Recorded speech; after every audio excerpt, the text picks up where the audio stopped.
কিছুদিন আগে আমাদের হোম মিনিস্টার অমিত শাহজি উনার একটা ভাষণে বলছিলেন উনারা এমন একটা সমাজ তৈরি করবেন যেখানে ইংরেজি বলতে পারা লোকদের লজ্জা হবে।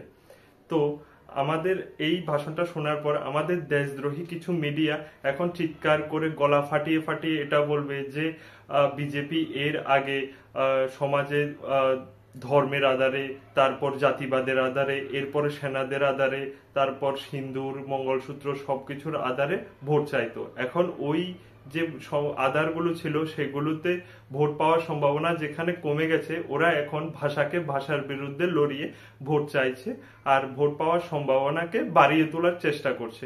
আমার সেই সব দেশদ্রোহী মিডিয়াদের একটাই কথা বলার আছে, আপনারা কি একবারের জন্য আমাদের হোম মিনিস্টার অমিত শাহজির দুঃখের কথা একবারের জন্য বুঝতে পারছেন কেন উনি এরকম কথাটা বলেছেন? আমি আপনাদের ভিতরের কথাটা বলছি।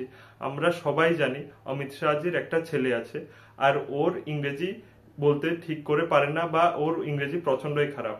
উনি ওকে 30 দিনে যে ইংরেজি শেখার কোর্স আছে সেটা করিয়েছিল। 30 দিন পর ও যখন ইংরেজি শিখে আসে ওর ইংরেজি ঠিক ততটাই খারাপ ছিল যতটা আগে ওর ইংরেজি খারাপ ছিল।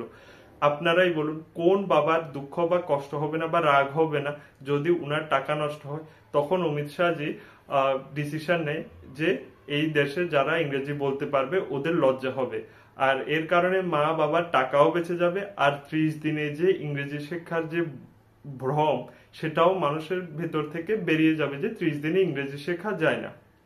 দেখুন, আপনি যে কাজ করতে পারবেন না সেই কাজের জন্য আপনাকে লজ্জা হওয়া উচিত।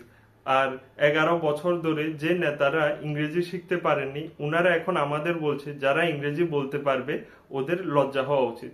তার মানে যে ব্যক্তি সরকারি চাকরি পাচ্ছে না বা পায়নি ও বলবে যে যারা সরকারি চাকরি করছে বা পাচ্ছে ওদের লজ্জা হওয়া উচিত। বা যেই মানুষ বেকারত্বের কারণে বিয়ে করতে পারছেন না ও বলবে যে যারা বিয়ে করছে ওদের লজ্জা হওয়া উচিত।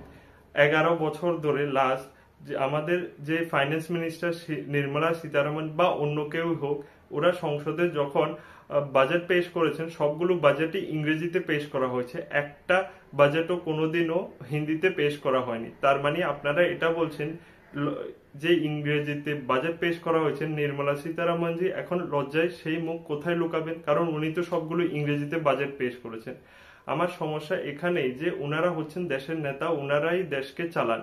এখন উনারা যদি ভাষাকে ভাষার বিরুদ্ধে লড়াই করান তাহলে এটা মানে আগুনের মধ্যে ঘি ডালা হচ্ছে আর কোনো কিছুই করা হচ্ছে না। সেই জন্যই এ ব্যাপারে আপনাদের কি থট আপনারা নিশ্চয়ই জানাবেন। আর 30 দিনে ইংরেজি শেখা যায় না, আপনি যদি ইংরেজি বলেন বি প্রাউড, ইটস ওকে।